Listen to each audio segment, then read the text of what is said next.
ಹರಿ ಓಂ ಗುರುಭ್ಯೋ ನಮಃ. ಆತ್ಮೀಯರೆಲ್ಲರಿಗೂ ನಮಸ್ಕಾರ.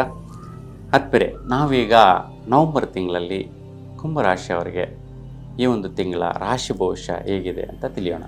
ಸೂರ್ಯನ ಬದಲಾವಣೆ ನೋಡಿ, ನಿಮ್ಮ ರಾಶಿಯವರಿಗೆ ಸೂರ್ಯನ ಬದಲಾವಣೆ ತುಲಾ ರಾಶಿಯಲ್ಲಿ ಸಂಚಾರ 16ನೇ ತಾರೀಕುವರೆಗೂ ಇರ್ತಾನೆ. 16ರ ನಂತರ ವೃಶ್ಚಿಕ ರಾಶಿಗೆ ಹೊರಡ್ತಾನೆ. ಹಾಗಾಗಿ ವಿಶೇಷವಾಗಿ 16ರವರೆಗೂ ಕೂಡ ದಂಪತಿಗಳಿಗೆ ವಿಶೇಷವಾಗಿ ಕೆಲವೊಂದು ಭಾಗ್ಯ ವಿಚಾರದಲ್ಲಿ ನಿಸ್ಸಫಲತೆಗಳು ಉಂಟಾಗುತ್ತೆ. ನೋಡಿ, ಗಂಡ ಹೆಂಡತಿ ಮಧ್ಯೆ ಯಾವುದೋ ಒಂದು ಅದೃಷ್ಟ ಕುಲಾಯಿಸುತ್ತೆ, ಅದು ಬಂದುಬಿಡುತ್ತೆ, ಇದು ಬಂದುಬಿಡುತ್ತೆ ಅಂತ ಆಲೋಚನೆಗಳು, ಆವೇಶಗಳು ಬಹಳಷ್ಟಿರುತ್ತೆ. ಆದರೆ ಅವೆಲ್ಲವೂ ಕೂಡ ನಿಸ್ಸಫಲತೆಯನ್ನು ಪಡೆಯುವಂತಹದ್ದು. ಅಂದರೆ ಅವೆಲ್ಲವೂ ಕೂಡ ಹುಸಿ ಆಗಿಬಿಡುತ್ತೆ, ನಿಜ ಆಗಲ್ಲ, ಸತ್ಯ ಆಗಲ್ಲ.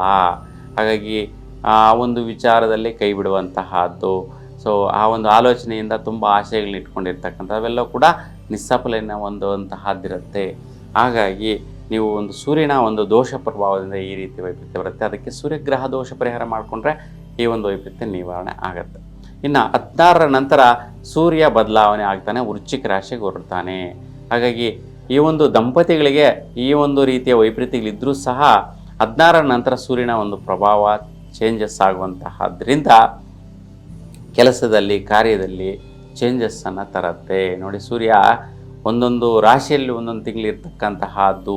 ಹಾಗಾಗಿ ವೃಶ್ಚಿಕ ರಾಶಿಯಲ್ಲಿ 1 ತಿಂಗಳ ಕಾಲ ಸಂಚಾರ ಮಾಡ್ತಾನೆ, ಅಂದರೆ ನವಂಬರ್ 16ರ ನಂತರ ದಿನಗಳಲ್ಲಿ. ಹಾಗಾಗಿ ಕೆಲಸ ಕಾರ್ಯದಲ್ಲಿ ಬಹಳಷ್ಟು ಅಭಿವೃದ್ಧಿಯನ್ನು ನೋಡುವಂತಹದ್ದು, ವಿಶೇಷವಾದಂತಹ ಹೊಸ ಹೊಸ ಕೆಲಸ ಕಾರ್ಯಗಳನ್ನು ಕೈಗೆತ್ತಿಕೊಳ್ಳುವಂತಹದ್ದು.